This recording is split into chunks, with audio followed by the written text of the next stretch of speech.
What's going on, folks? We're back at it again. Fury. This is week 11. There's a lot to talk about. We got a good show for you guys. We're going to be talking about, is the Eagles a big threat now? What's going on with the Cowboys? Did the Buffalo Bills respect Tyrod Taylor? We got a couple more to go. But you know what, guys? I know what everybody's here for. You know what I mean?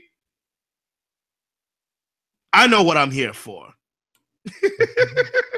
Did they hear that angel voice? But you know what? That's going to be later on today. So stay tuned, folks. Tim have something special for everybody.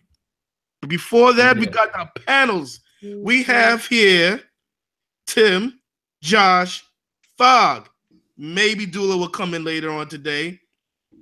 But without other further ado, Tim, what's going on, man? What's popping? Timmy. You're going to ask me what's going on at Popping, Sean? You know what's going on. Everybody watching this show, I lost a bet. I lost a bet to the objectively biased one, Stephen FOGMEG. I am a Cowboys fan. He's an Eagles fan. And later on during the show, I have to perform. That was the bet. I thought my Dallas Cowboys was going to come out and win the game. They didn't. So therefore, I have to do the performance later on before the show ends. But of course, we're going to start out all the Dallas Cowboys done. Shim. Yes, sir. Mathematically, we are in it. Mathematically, we in it. Mm-hmm. My feelings from what I saw, my feelings from this bet it's all got me all fucked up in the head. Shim, I'm not feeling good about it. I'm not feeling good at all. I'm not feeling good about the Dallas Cowboys coaching staff. It's telling me that Tony Romo literally carried this team on his back. He carried the coaching staff. He made them look better than what they really are. And the reason why, and I'm not saying because we lost the 2 games. I'm saying adjustments. Great coaches coach the best. When the best players are not in the game, they make adjustments. That's the main thing. I look around the whole league, Jim, and I see a lot of teams with issues, and I see coaches make adjustments. I'm sorry. Listen, right. Willie McClay, not a GM of the Dallas Cowboys, but he's the guy in charge of the drafting, getting the free agent. He's job. We need a sprinkle of the old Jerry Jones that went out and said, fuck y'all. I'm going to go out and make a deal. I'm jealous of the Eagles. They went to Eagles fans. Last week, I apologize. I was one of the ones that came out and said about Jay Ajayi, hey, look, got me. You know what? This is what we need to do. Send 3rd-round picks. Send 4th-round picks for guys that can help out the team. Stop playing around with these undrafted guys that we hear about during the fucking preseason, but we never see during the season when the season starts. I don't get it. Something's wrong there. I don't get it. Utilize your talent. I shouldn't be seeing a rookie is better than a starter, but it takes for the starter to go down for that rookie to come in the game like Jeff Heath and Xavier Woods. I don't get it. I'm a loyal Dallas Cowboy fan. I will forever be a Dallas Cowboy fan. But you Cowboy Nation, you cannot tell me the situation. I'm not. Mathematically, we still in it. We got the Chargers next. We got the Chargers Thanksgiving. Let's see how that goes. Yeah, I can understand where you're coming from. It's probably more feelings right now. As we were talking in the behind the curtains before the show started, that I was already mentally checked out of the season with these Giants by week 3. So, man, it's even worse when your team actually drags you on and you're like, yeah, we got a legitimate shot. We're looking good. And then it's like into the heart of the season, you're getting right into the good portion of the second half, and you're just kind of, giving up on the team. Like, Tim, I understand where you're coming from, but at the same time, do I think they're going to make the playoffs now? I don't know, because you still got when you look at the wild card scenario, you still got the Lions, even the Seahawks. They could be on they could be a flip of the coin, but it's still out there as the Panthers and Saints, depending on how conference shakes up in these last few weeks. But see, I think it's an overreaction right now. I think, one week you guys are praising the coaching staff and how they're developing and everything and handling the situations with the players. Jerry World, we taking everybody where we will babysit them and rejuvenate them, and we'll bring them back out into the world, and they'll flap their pretty little new wings that we just clipped for them because we're America's team, and we can just bring in everybody into our little incubator and just heal and rehab, and we're just going to set them free, and they're going to be amazing again. So, Tim, I don't know. Because archive this video right now, because in a few weeks, if you turn things around, once your players get back, like Sean Lee, huge piece that you were missing and a huge reason why Ajayi was able to get that huge 70-yard burst on those Cowboys, because that whole middle linebacker core, they just bit, and they didn't even know what they were doing. Sean Lee has that vision and the knowledge to know what's going to be coming and what to tell his personnel. So give it a little bit, because you might be overreacting. I think you're missing, obviously, probably the three most important Cowboys players out of the whole 53 right now. So, Fox, what you got for us? I don't want to punish Tim too much. I don't want to punish him too much. They actually have a chance, but I think this, if you look at their schedule, it isn't that difficult. But given the way they just shit the bed at home against Philadelphia over the weekend, you can't feel confident. I get Tim's emotions with this, but Tim's now echoing. I guess he's coming to the dark side of what Josh and I had been saying earlier on in the season about coaching and how suspect coaching is, and then especially how suspect the Cowboys coaching is. I think Garrett rode a wave of youth, and the fact that people were not ready. Again, this is a league that it takes about a year to get ready and actually prepare for something. And people were not ready for Dak Prescott to perform the way he did a season ago, and Ezekiel Elliott to be the key piece that he was a season ago, and the Cowboys to not overperform, but perform extremely well on the offensive side. And now you're seeing everybody got caught up. They got enough videotape. They were able in the offseason to set their game plans. Okay, we got Dallas this week. This is what they do. Let's set the game plan accordingly. And then you lose Ezekiel Elliott. There's big issues there. There's big issues losing Zeke. You had injuries on the offensive line, but at the end of the day, you've got a coach who he's 8-8. He's Jeff Fisher. He's mediocrity at its best. And until you change that coach to be more innovative, get a more innovative coach, more innovative offensive coordinator, someone who's going to drum up some excitement in this offense with the players that they got, because it's not like they got crappy players on the offensive side of the ball, and to get a little creative on that side. This is what you got. This is who Dallas is going to be. And you're right, Tim. Romo was carrying that team. Talent was carrying that team, because Jason Garrett is an 8-8 coach, and you're not going to win anything with him at the helm. But your boy Jerry loves him because he does everything Daddy Jerry says. Well, I just want to point out, by me saying Romo carries the team is no disrespect to Dak Prescott, because he needs time to grow. And the thing is, a good coach would do right under the young player. Because of Ezekiel Elliott. Again, we got two capable backs to replace Elliott. We have three. If you look at the coaching staff, you got three head coaches, former head coaches, one current head coach, two former head coaches on the sideline. Tim, there's a reason for former head coaches. No, I understand. No, I understand. But this is my thing. They got experience to change things.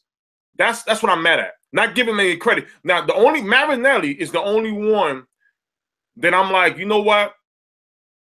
He don't really have much to work with. But at the same time, we let go of Barry Church, who's having an outstanding year with Jacksonville. Morris Claiborne, great year with the Jets. Brandon Carr with the Baltimore Ravens, how much of an input did you have with these guys leaving? Now, of course, we got a young secondary this year. We got a young guy like Taco Charlton. Okay, we're young back there. We got babies back there. So I understand with growing pains. But how much of an input did you have on letting these guys go? And was you sure that you have the replacements now? We went from 11-5. We should be 12-4. Excuse me. We went 13-3. We should be around the same record, maybe competing for the division, not 3 or 4 games behind. We lost 2 games, the Packers and the Rams game, off of time management. The Rams especially. We was up by 2 touchdowns after halftime. And we went from running the ball 12 times in the first, 15 times in the first half to 3 times in the second half. So what's going on? And I'm sorry. As much as I want my Cowboys to win any game as possible. And I'm gonna say it right now. The minute they are mathematically out the playoffs, I'm calling for the tank. You know why?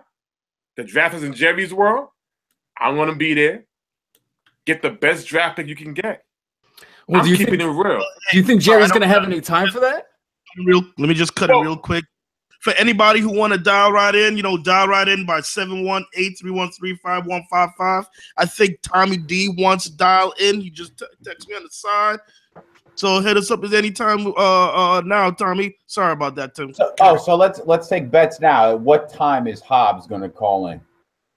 Let's give it to 9:10. Come on, Hobbs. Yeah, he's our dedicated caller. I like that.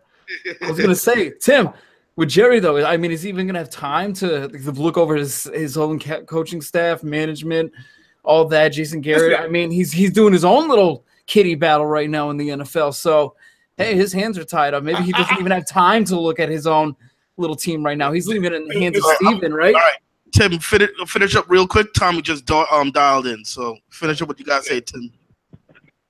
Yeah, the thing is this.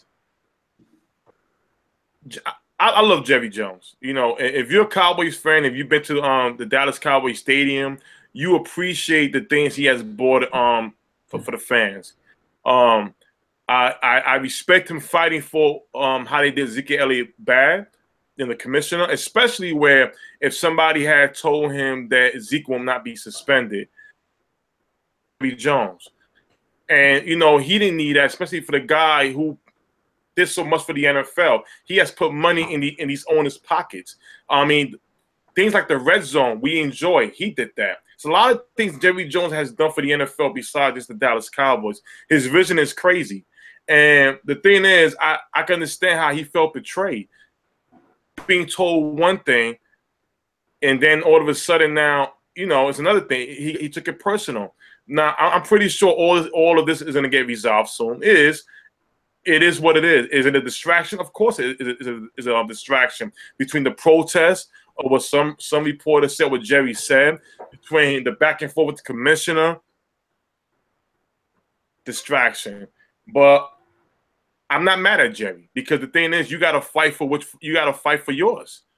And that's the bottom line. I can't if the Patriots, like Robert Kraft, didn't fight so hard for Tom Brady for what they did. Well, they didn't do it. But you know what? They don't have the Philadelphia Eagles in their division. They don't have the New York Giants or the Redskins. They have the New York Jets, Bills, and Miami Dolphins. So they could have probably put any of us for 4 games, and we would have did a good job for the Patriots. So I don't see an issue with that.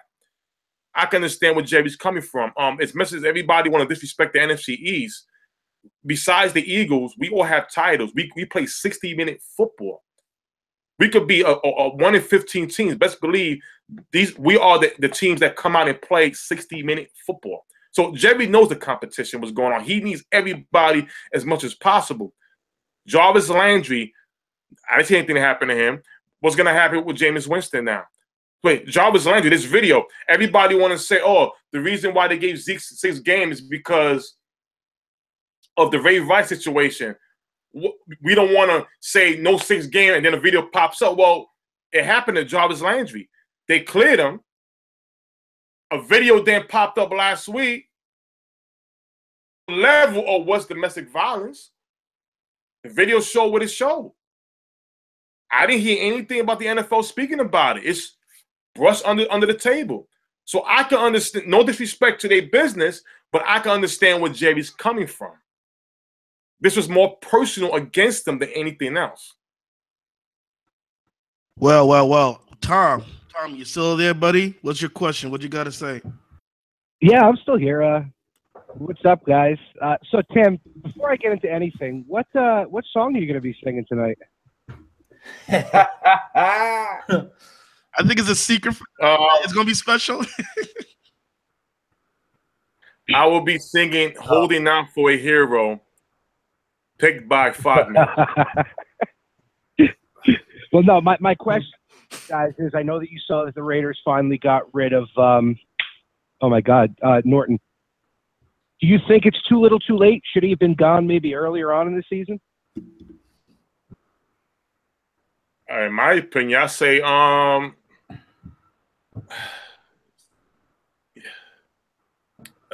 tell you this. I'm gonna be fair. I'm done with trolling. I learned my lesson by trolling. So I'm gonna be as respectful as possible. I don't think he should have been fired. Only because does he have the right talent on that team? The only real stud they have is Khalil Mack. I don't think the Raiders put enough on defense like in the offseason, like the way the Jaguars did. The Jaguars went out and spent money on that defense. The Raiders, you still got young talent like Conley. I forgot the brother's name from Connecticut, from UConn. He got drafted, the safety. He was hurt most of the year. You have Wright, who came from Seattle, but he's not the greatest linebacker. I mean, the Raiders don't have a great defense. They don't have a star caliber defense. So I don't think he should have been fired. But it's definitely a message to send to the team, because you're only 4-6. You're only 2 games behind division league, so anything is possible in the next 6 games. But I don't think he should have been fired. It's kind of iffy. I don't know, because I mean, some of the personnel in there has been kind of terrible. I mean, Navarro Bowman, what do you expect him to be? Reggie Nelson back there has been awful, and the other linebacker, Corey James, has been terrible. So when you got a weak linebacker corp and your secondary is no better right now, you're gonna have a terrible defense. Yeah, well, that's the thing. The personnel was trash to begin with, and they haven't had good personnel back there, even dating back to last year when Khalil Mack was in the running for defensive MVP. It was just Khalil Mack. Yeah. And you lost a couple of players there. I think they lost a safety in the offseason. Try to replace him with, Tim was saying, Obi, I think his name is, the defensive back from Connecticut. They just don't have they don't have a good core of players, a good core of healthy players, and they have a weak front seven. And once you get past Khalil Mack, there's nothing there. So it's kind of a catch-22. Should he have been fired? Maybe not, because the personnel that he was given was to work with in the beginning was trash. But at the same token, you knew the trash you had there. You had it last year. You had it this year for the most part. You only lost like 3 pieces on the defensive side. 2 of them were starters. So you know what you were working with. You know what you were getting yourself into, and you needed a game plan accordingly. And unfortunately, like I said, it's a catch-22. The game plan didn't work. And the personnel that he got didn't work with him. So it sucks that he's fired. Would they have been any different had they fired him earlier? Honestly, I don't think so. Who was out there for you to grab that you could have actually changed this situation around? The Raiders really do have a shitty defense. I know Raiders fans are ecstatic about it, Tommy, ecstatic about the team, but that defense is, they're a bottom 3rd defense these last 2 years. No, nobody's ever been excited about the defense, just Khalil Mack. But if you were watching that Patriots game, that entire defense, besides Khalil Mack, couldn't work on the fly.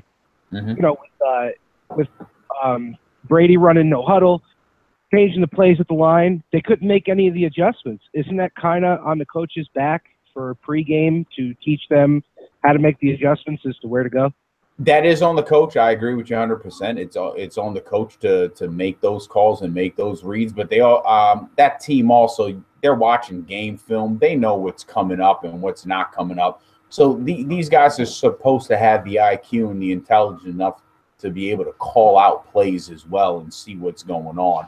So either Tom Brady and Belichick did something completely different, which is not Belichick's repertoire. He kind of stays straight and narrow with the way he game plans for teams.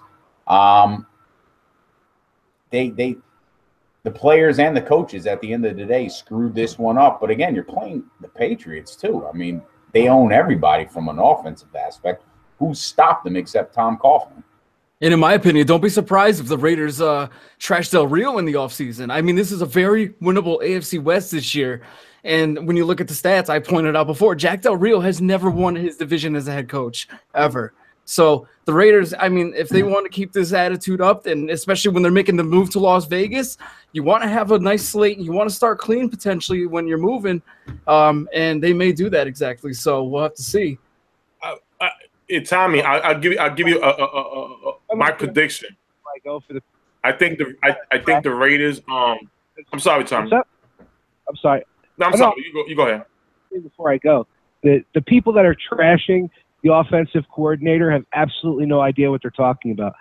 You're looking at these receivers who can't hold on to a football, no matter what. If it's a 10-yard dump pass, or if it's a deep ball that's just going right in their hands. You can't blame anybody else but them. Derek Carr's playing hurt. He's making good throws, and nobody's catching the ball. No, you're 100% right. Fault. No. It's not Del Rio's fault. It's the receivers, and that includes Crabtree.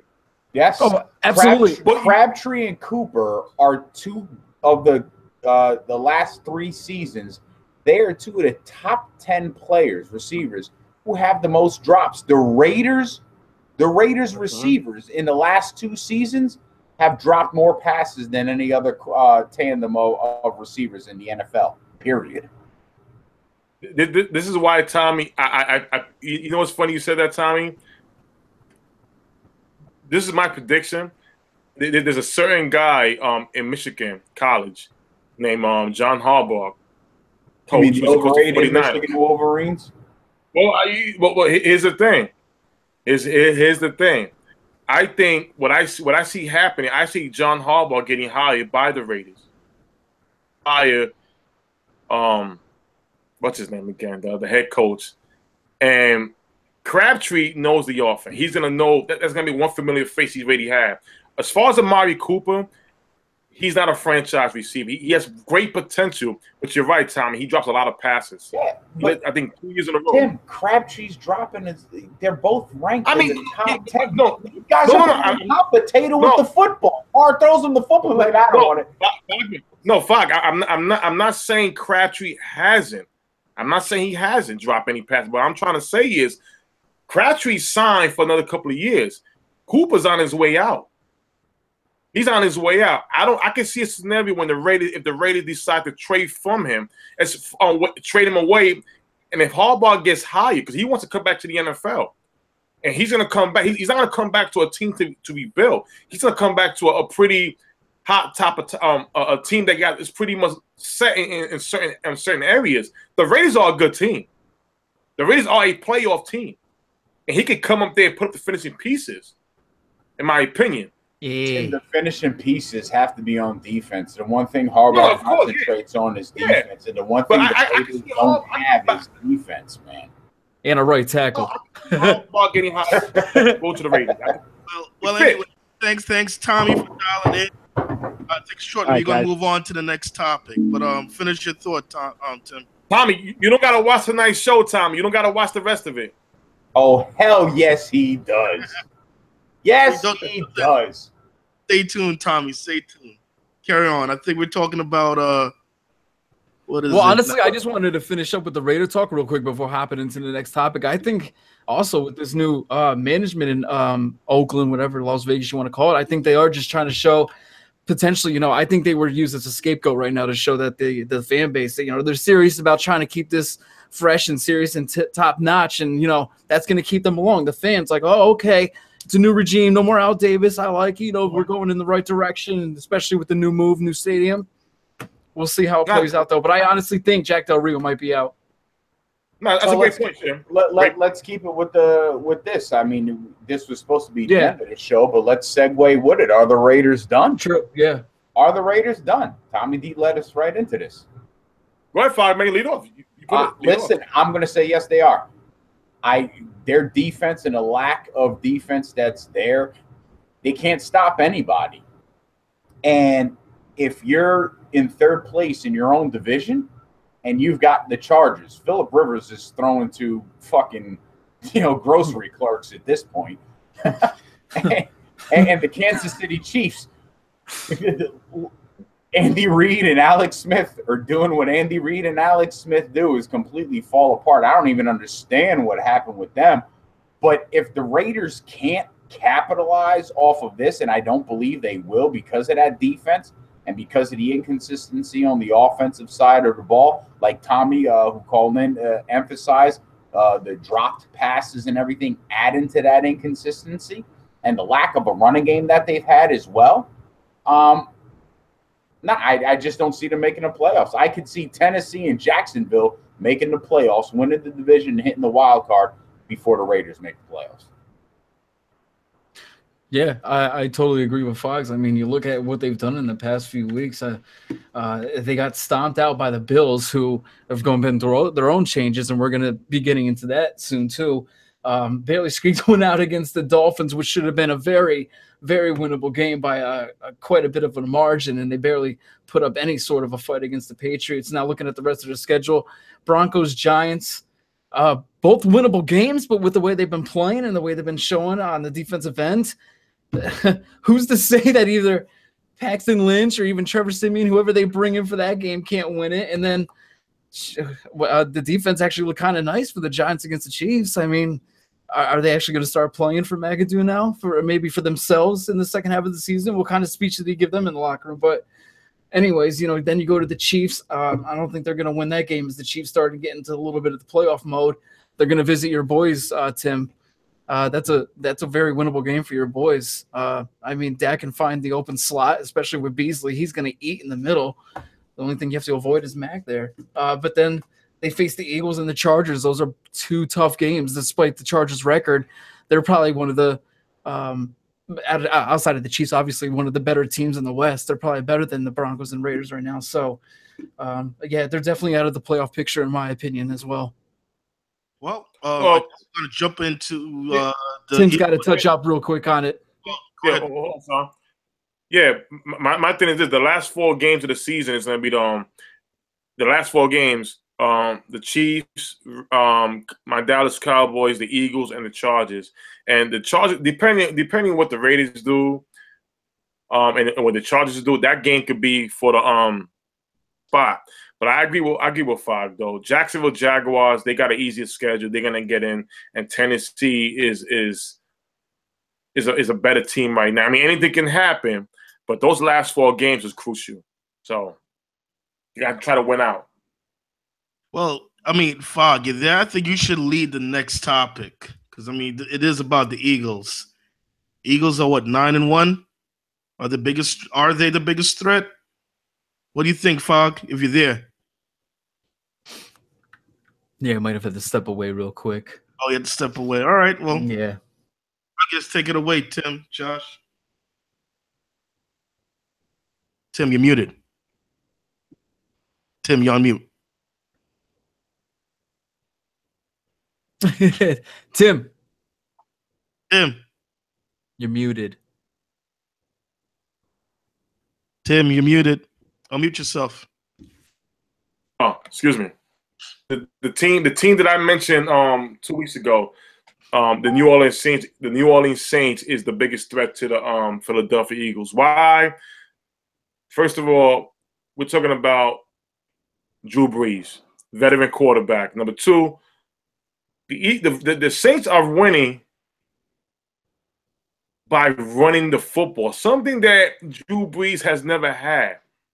Running game. They winning by running. Now, if they come across a team that's stopping the run, they could pass the ball on you. The defense is not playing bad at all. It's playing pretty solid. That's, to me, I know a lot of people want to say the Minnesota Vikings because they defense, but I don't trust Case Keenum in the playoffs.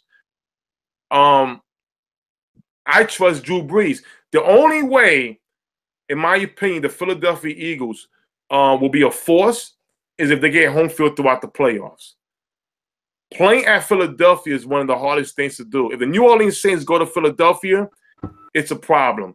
If it's the Minnesota Vikings, they may be able to hold on that, with that defense, but at times you got to score in the playoffs.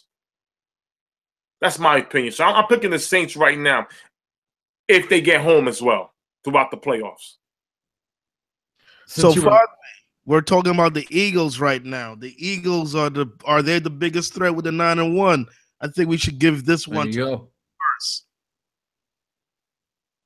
You're muted, by the way. Oh man, yeah.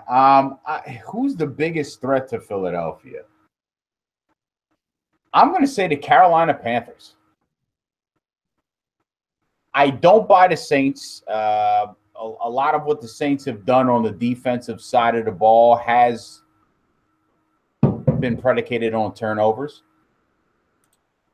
I don't buy the Rams because, look, Jared Goff's the quarterback, and he's really not thrown to any great receiver talent. I'm with Tim. I don't buy the Saints, Case Keenum, and I'm not sold on Jerick McKinnon either. Is this for real? Is what we're seeing from the Vikings for real? Their defense is for real. We know that. But I think the Carolina Panthers, because they have the talent on both sides of the ball, the star prowess on both sides of the ball, that if they figure out their identity on the offensive side of the ball, what they want to do with Cam, with McCaffrey, with Stewart, I think this team is probably the most dangerous and could go anywhere, and the most dangerous in the NFC to actually make a Super Bowl run. So I'm going to take the Carolina Panthers as being the most dangerous team to the Philadelphia Eagles. To me, I just feel like the Eagles haven't really faced too much of an offensive juggernaut this season, and that would be probably in this conference the Rams or the Saints. But I'm going to go personally with the Saints just because of the veteran status with Brees. He's got the experience with the playoffs and obviously the Super Bowl. And Ginn and Michael Thomas have been playing complimentary ball, much better than the receivers that pose with Cam, as he's really just the only talent there. As Olsen makes his way back. And McCaffrey is just starting to blossom into, his role, which is obviously going to be the starting role soon. But to me, I feel like the Saints, we could say Washington blew it, but I mean, that's just great poise again by the Saints, the way they came back 16 points down against that team. But they probably arguably should have won that game, Washington. But still, the way the Saints, you got to give them a lot of credit for not checking themselves out of that game and just saying, oh, well, streak's over. We'll just take the L on this one. A lot of heart shown from this team. That's pretty dangerous. I think it's underrated, that camaraderie they probably have, especially in the locker room as they gel even more into the season. So I can definitely see the Panthers being a threat. But right now, I just feel like the Saints are more of a sound team, and you can never count on Cam Newton to play all four quarters. I agree with you, Josh. My whole thing looking at it is if Philadelphia, like Tim said, they get home field advantage. True. That's a good point. I would trust Carolina on the road more than I would the Saints and Drew Brees on the road.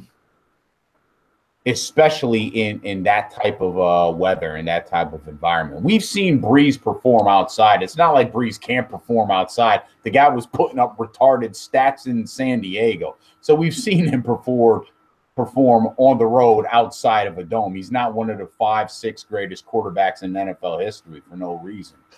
But he's going. This would be a different environment for him, and we've seen him in cold weather situations.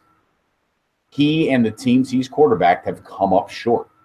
They should have beat Seattle in that one playoff game where Marshawn Lynch made the run that just everybody heard. It's like I said all the time. Drew Brees is Superman at home, but on the road he's Clark Kent. 4-1 on the road this year, though. We'll see. No, it's not. He's Clark Kent on the road, Tim. It's cold weather situations. The same situations occurred with Dan Marino at quarterback too. For as great a quarterback he was, as he was in cold weather situations, he did not even mirror what he did in warm weather or dome situations. That used to be the neck on the Bucs too. I'll tell you this, Fog. He had Jimmy Graham, who I keep saying is probably one of the most softest players in the NFL at tight end. That was the one guy he had. He has a tough bunch around him who don't mind, who can take a hit. Guys like, Coleman, who the guys that you don't see make plays every day, but they'll get you. Coleman, Snead, I forgot the tight end who came over from the Colts. They got a lot of the supporting cast he has away from Michael Thomas, Kamara, and Ingram is incredible. So but let's move on to the next topic. Did the Buffalo Bills disrespect Tyrod Taylor? Is Hobbs calling in yet, Sean? Yeah, right. I believe he's away protesting. Out to him, he's not answering me. Yeah, I believe he's away protesting he's in Paris. He's living the life right now. Yeah, but he's cool. But you know what? Tyrod Taylor was disrespected. I'm not gonna get into the a race debate or nothing like that, but I will say, for my research, the head coach did not want Tyrod Taylor to be benched. It was the GM's move, a brand new GM they got this offseason. Shame on him. You're making a change at quarterback when you have a playoff spot. That's garbage. I can understand if Tyrod Taylor went down with an injury. Of course, you bring in Nathan Peterman. You see this guy, he's a rookie. I'm not saying his career is done because of his one of his worst games of all time, probably. But he throws 6 picks. You see Tyrod Taylor go on the sideline, huddle the team up as a leader. Says, take your time, relax. So this guy, it wasn't like Tyrod Taylor was grumpy. It wasn't like he put the team at, he says, whatever the decision is, it is what it is. I'm a team first. Shame on the Buffalo Bills management. This is why the Patriots win all the time. Idiot decisions like this. I'm trying to be a little bit of an optimist here, but I feel the coaches as well as some of us fans are being a realist when it comes to this year. I mean, do you see the Bills making out of it this year against some of the upper echelon teams in the AFC, such as like the Chiefs, Jags, Patriots, Steelers, and I guess you could even put in the Titans in the mix? I certainly don't, personally. Despite some clean-looking stats on paper, Tyrod isn't exactly delivering this offense to wins. His defense is even better than it was in the past couple of seasons, and we're still getting the same Tyrod-led Buffalo team, 8-8 or 7-9. That's the way it's going this season as well. He's going over 225 passing yards twice this season, and the scoring log shows you he plays it like an RG3. He's not great with the deep ball and lives off the read option and dink and dunk passes. The longest touchdowns by Buffalo this season have come at the hands of Tre'Davious White, Matt Milano, and LaShawn McCoy. If you look at the log, he has passes of 1 yard, 1 yard, 1 yard rush, 1 yard pass. I think they know what they have with Tyrod, and it isn't a playoff winning caliber team, and they want to see what they have with Peterman right now, as they're not in much of a winning streak as it is. 1, it shakes things up with the team, and 2, if you know what, if you have to seriously start stacking up some chips when April 2018 rolls around, as they do have a lot of those picks in 2018, 2019 ready to play with at the disposal of their hands couple first rounders this coming up this year, and then you know, some money to play with next year too if they want to deal those as well. So if they're eyeing somebody right now, the pocket passer of the future, whether it's this draft or next, they have the ammo to stack up and get ready for a good run for maybe a good decade, as the Patriots are most likely checking out. Man, they did him dirty. They really did. There was no reason to bring him in, but like Tim said,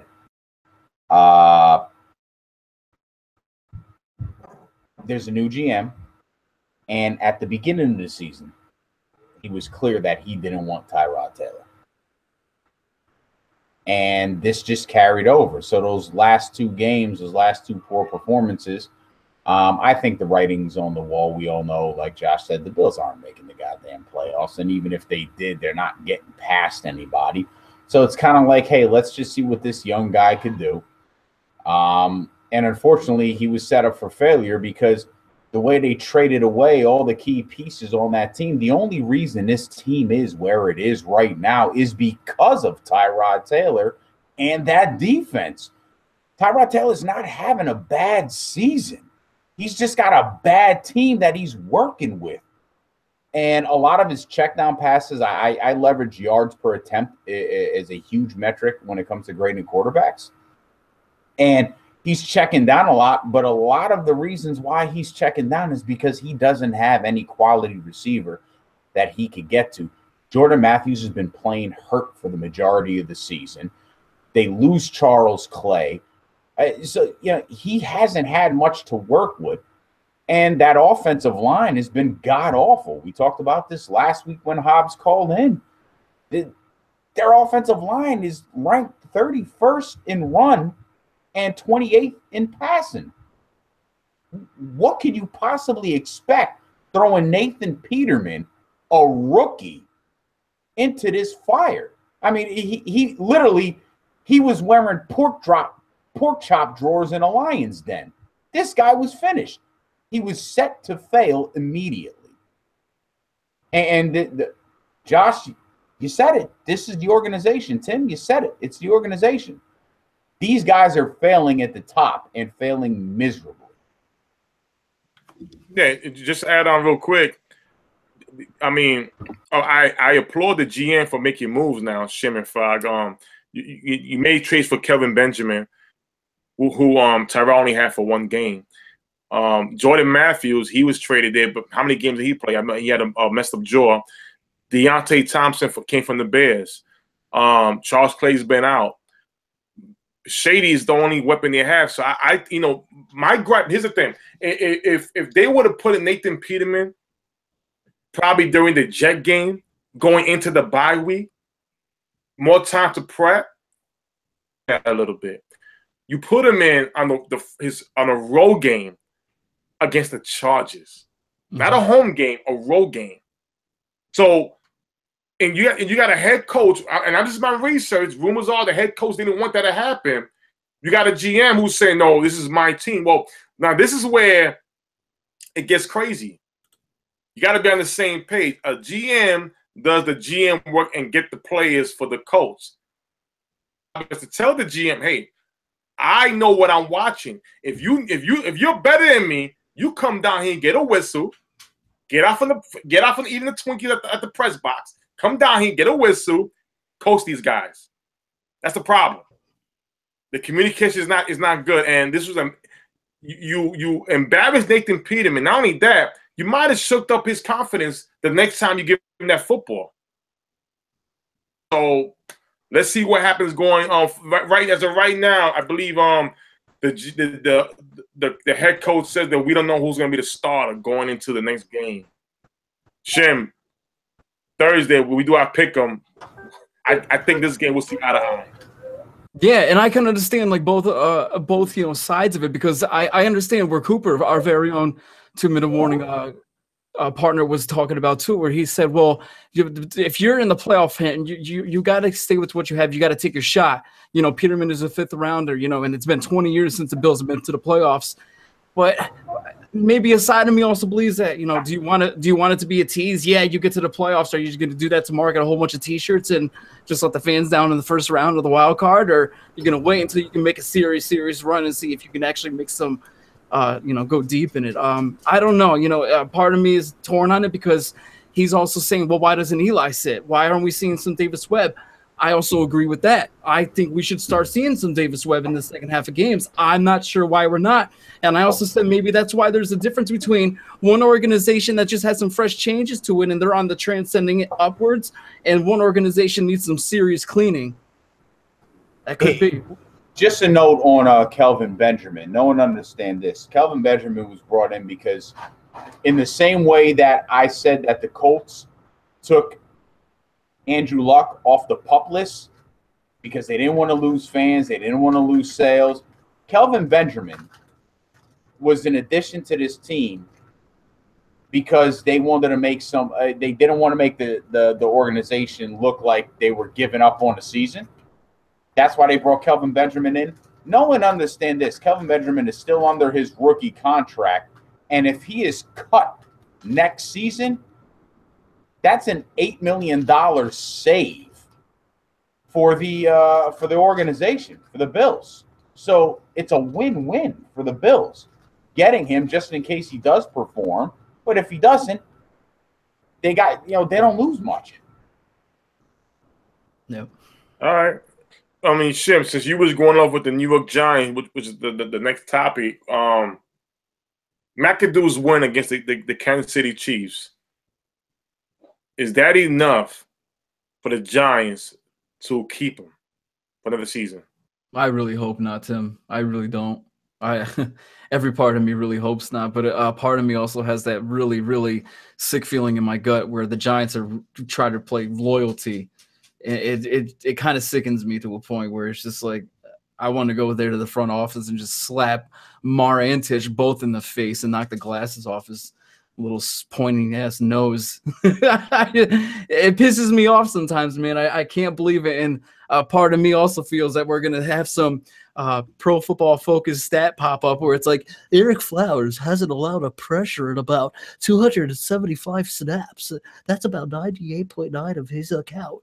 And oh my God, Eric Flowers is now an above average left tackle, and he's in our future plans. And then it becomes 2018 week 1. Eric Flowers lets up 5 sacks to new rookie quarterback. I don't know. You know, I really hope we do. We need to get rid of one of them. If it's Reese or McAdoo, just do something to show that we're making serious stride and we understand that somebody should be held accountable for this abysmal season, because with the talent that we had on paper with the start of the season and the way they didn't address the offensive line with some of the pieces out there, well, who was out there? Honestly, if you really think you were that serious to make a run, Andrew Whitworth was sitting right there, and he's having a great year over there in L.A. So, Reese. Hey, well, you know what? Who also feel that way? Sharon. I'm trying to hit her up to see if she could dial in, but yeah, I need Yena to call in. I need some Yena power tonight, man. I can feel her right now. She's channeling me, and she just wants to backhand Reese on one cheek, and I'll take the other. I mean, I think he will be retained. Again, I'm not trolling. I learned my lesson. I'm saying he will be retained because the young players are responding to him. But no, I think before you get wait. into it, Tim, Off of I think it was game? Spags that got that defense going, not McAdoo. Off of one No. game? Okay, no, that's fair, but I still think I'm not trolling now. I'm saying stop looking like that, FOGMEG. I learned my lesson. I don't know if you learned your lesson. No, I'm I'm not trolling. I really do think we'll they're find out. I think they're going to keep him only because they want to see too much money was wasted on that defense. Too much money invested into that defense, and you got to see what you could bring with the star players who are healthy this season. Who wasn't healthy. Odell Beckham Jr. of course. Brandon Marshall probably be let go. But you want to see how that works for Ingram and the other young guys doing what they got to do.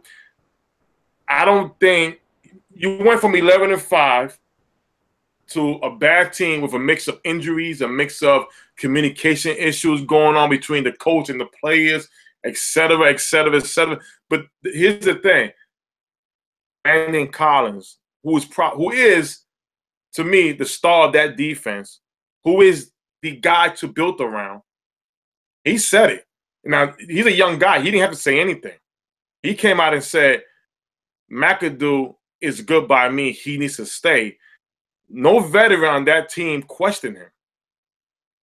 So, and it takes guts for a young player to come out and say what he said. And these guys are playing with pride. When I saw that Chiefs game, I mean, they were playing. I understand Spaz calling the defense, but at the end, it's to the head coach. If anybody called down, again, I'm not a Giant fan, but they was showing some video of the post locker room speech around McAdoo. So, you know, I know the reporters say one thing. You know, we hear what they want to give us. You know, they can be, they extend it sometimes. They lie a lot of times. But when you see the players go around this man, hugging him, and it looks different. So I think who keep his job for next year, one more year. Tim, I love how you say you're not a Giants fan with all the Cowboys stuff on. We couldn't tell. None of us. We couldn't tell. You know, you got a lot of these Giant fans out here who, you know, I troll the Giants. And, you know, they excuse, well, you know, you pay attention to my team more than yours. I mean, some fifth grade bullshit. I don't know. So I had to make that, you know, that known. I'll be honest. I said it before. I think Reese should go before McAdoo. Yeah. And looking at the way the team played, I'm with you, Josh. This was more on Spags than it was on McAdoo. Because the Giants still look like shit out there on the field. Let's be clear about this. Kansas City lost that game more than the Giants won that game. And there was no reason why the Chiefs should have lost that game. So while I do agree that, you know, McAdoo is not going to lose his job, I think had he lost this game in a disgusting fashion and continued to lose throughout the season, I think his job would have definitely been in jeopardy. I think this win kind of gives him a little bit of a edge, even though the team still looked like garbage. And if they pulled off one more upset, let's say they beat the Raiders or let's say they beat the Eagles, I'd be almost willing to bet a paycheck that they win one more game like that. There's no way they're firing McAdoo. You know what? To be honest with you, the GM change, that would honestly just make my heart whole.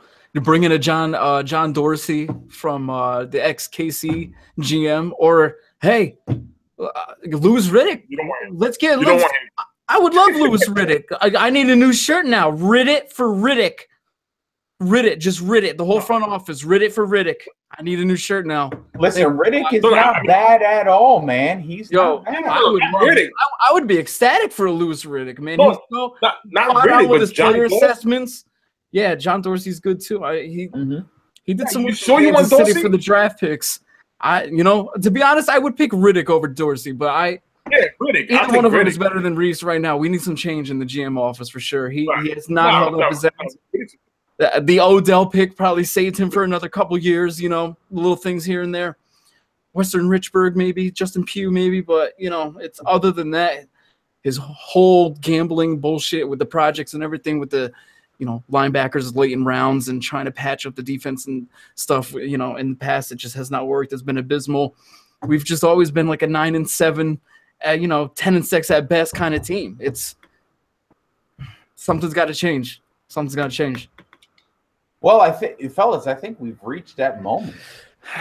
No. I think it's more. I think we've reached that moment. Don't talk about the Raiders unless you want to talk more. There's no reason to talk more about the Raiders. Tommy D. I think I'm pretty tired. We've covered all topics, right? No, somebody call in, Sean. Somebody call in, Sean. Tom, is somebody calling in? Look at my eyes, Sean.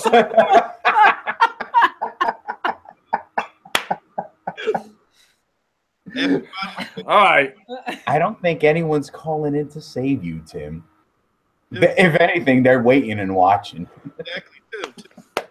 You know why I'm here. Yo, to be honest, I honestly didn't think Tim was the one that actually provoked this bet, wasn't he, Fox? He was the one that absolutely. He was determined to do this. He was determined. No. I was not determined to do this, but the problem is, my big mouth got me in a lot of trouble. Listen, I got faith in my Cowboys. Tim, don't blame your mouth. Don't blame your mouth. You're stalling. I did not think. I really did thought that the Cowboys was gonna win this fucking game. Halftime, we looked okay. Okay, listen, we gotta put some points on the fucking. Look what happened. We got destroyed.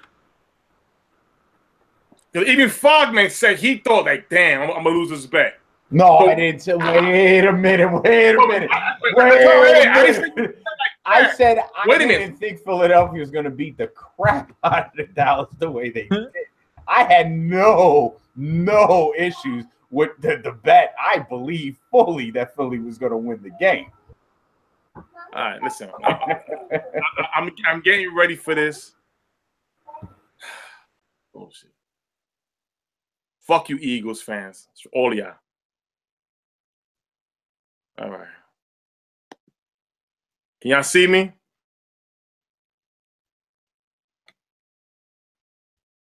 Oh, yeah. I see you. You know why I'm here. Okay.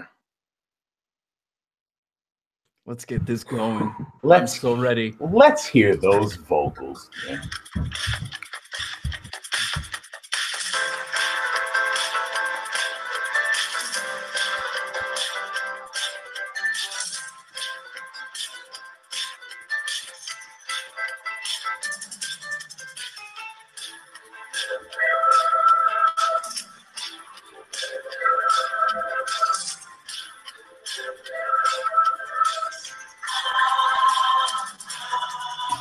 Where have the good men gone, and where are all the gods?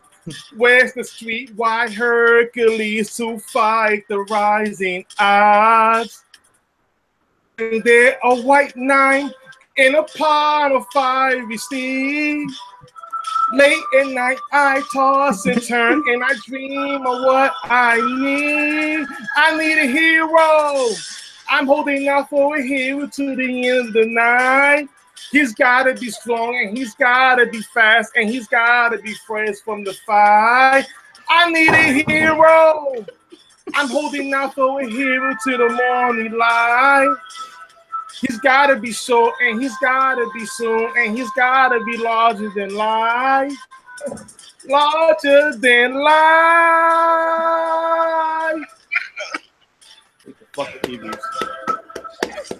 Yo, we needed to put a picture of Zeke and his pop up.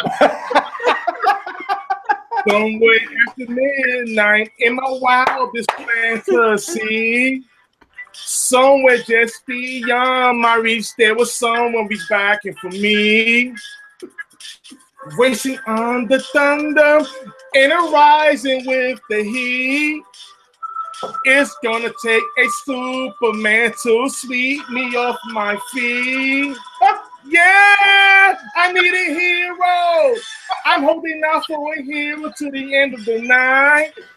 He's gotta be strong, and he's gotta be fast, and he's gotta be fresh from the fight. I need a hero. Now for a hero to the morning light. He's got to be short, and he's got to be soon, and he's got to be larger than life. Tim, you'd been great on Walnut Street. I hope Randy Brown was watching this. Philly's finest.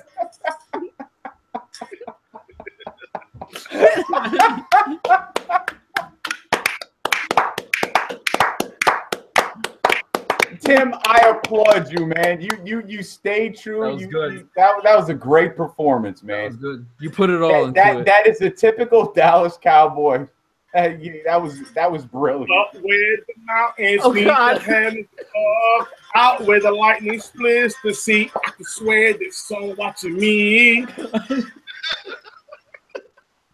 Through the wind and the chill and the rain and the storm and the flood, I can feel the pulse like a fire in my blood.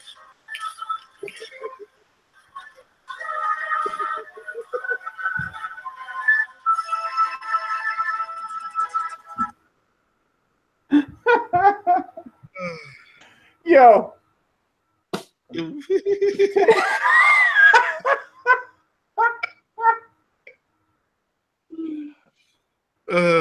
Thank you.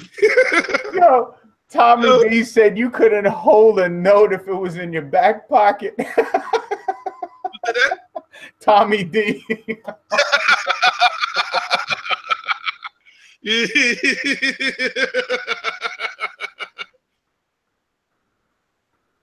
Oh shit, man, this is horrible, man. Tim, thank you. Hey, the Eagles don't have to win a Super Bowl ever. I've got this on video.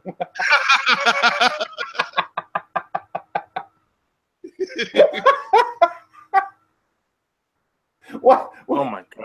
Yo, you made Josh leave. You made Josh leave. Yo, Victor just said, "Damn, the dogs are howling at my house." My cat just left the house like, man, fuck this. I can't deal with this shit. Sorry, I apologize. Next time. Tim, cheers. Cheers. Cheers. I learned Tim, my lesson. You've learned a valuable one, yeah, for sure. Yes, I learned my lesson. No, he didn't. We got. I'm putting up a bet on Thanksgiving. What? Who? I like it. With Dallas. Let's roll with this. Let's keep this going. I'm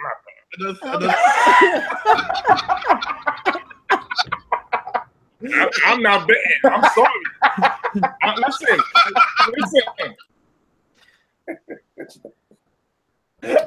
What's next? What's the man? Come on.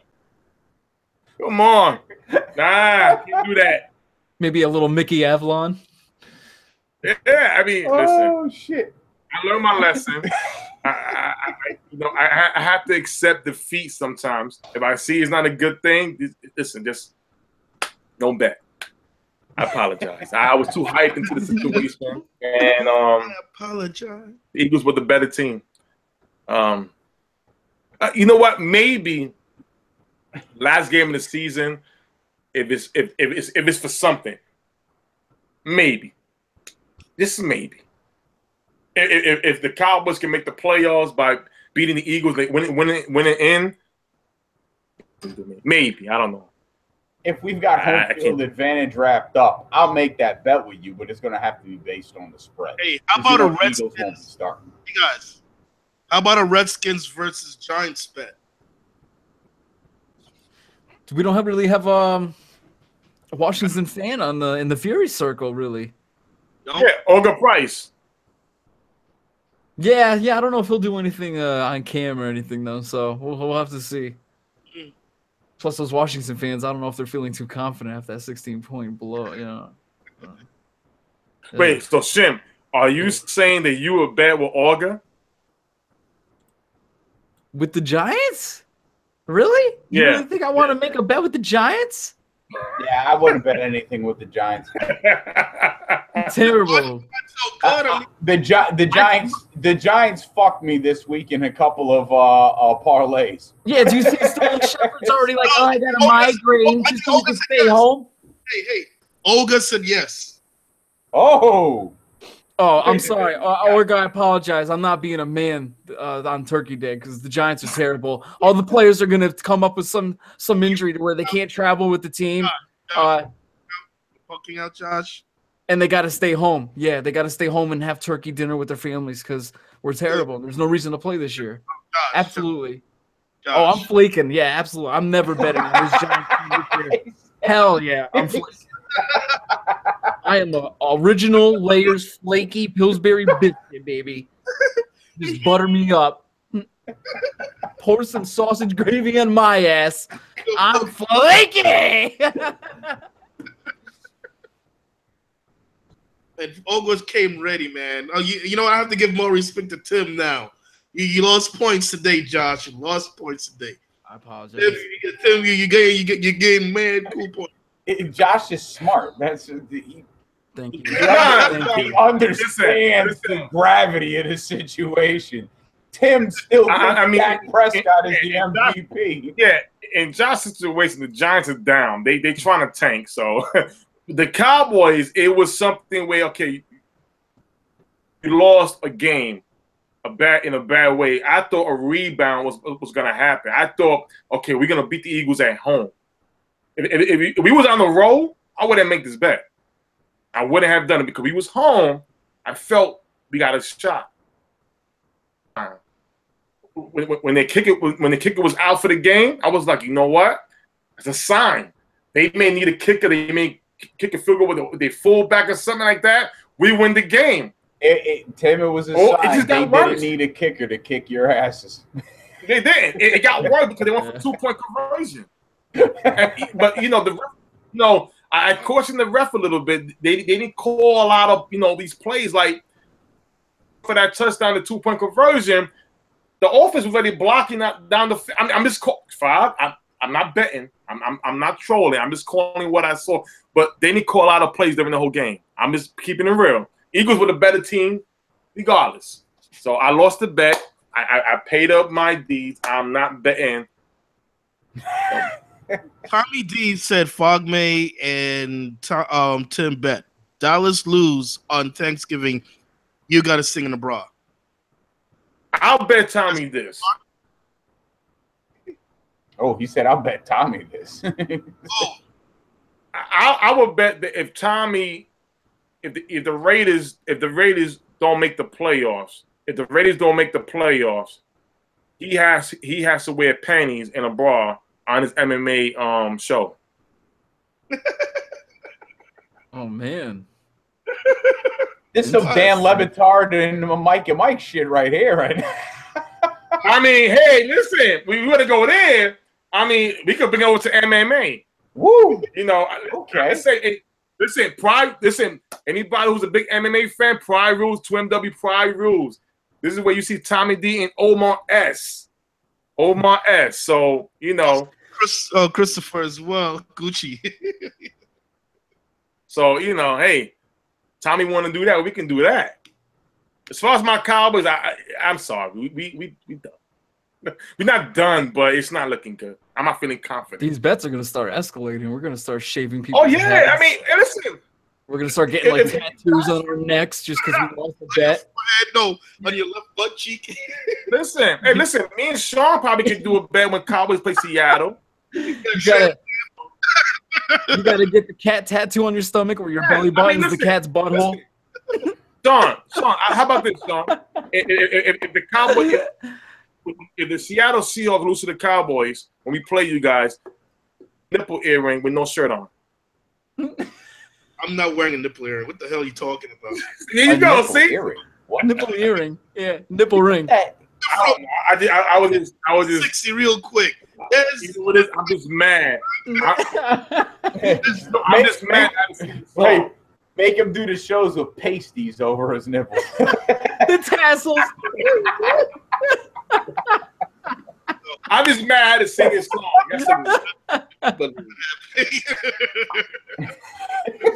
Oh my god! This got out of control really quick. Are we? What are we? Are we football Fury? That's what we are. I forgot. Yeah. Sorry about that, folks. Turned into Double Dare over here.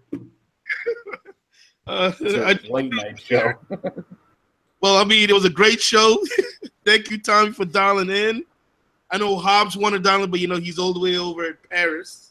That's our show. Catch us next week. Is there anything else, guys? What are we doing, Tim? Yeah, just tomorrow. Tomorrow, Tim and I are going to be doing our pick'ems because we want to, from Fury, we want to wish everyone a happy Thanksgiving this Thursday.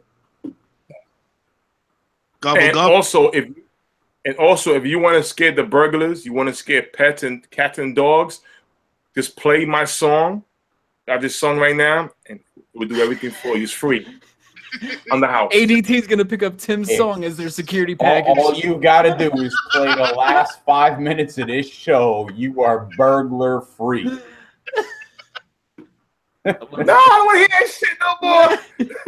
Take your fucking items back. Take it back. I don't want to hear this shit. Please just arrest me. He's singing a second verse. Holy shit! No. Let me to jail now, please, God. You know what? I don't even want to see the video. I don't even want to look at it at all. Oh, I'm gonna. I'm not even just for that. I'm gonna just keep posting this shit on my timeline. Just boom. And my fucking. Don't do that, Fox. Don't do that. Come on, Fox. Trish is cutting it out tonight. I apologize. Fox, I apologize. I apologize. Remember, it's I gotta replay this. When does Tim ever apologize? Don't do that. Don't do that. Please, guys. I'm gonna wrap it up again. Thank you, Tommy, for joining in. Yes, sir. For dialing in. Everybody have a happy Thanksgiving. Yes, sir. Happy Turkey Day, folks. Pew, pew, pew. And we out.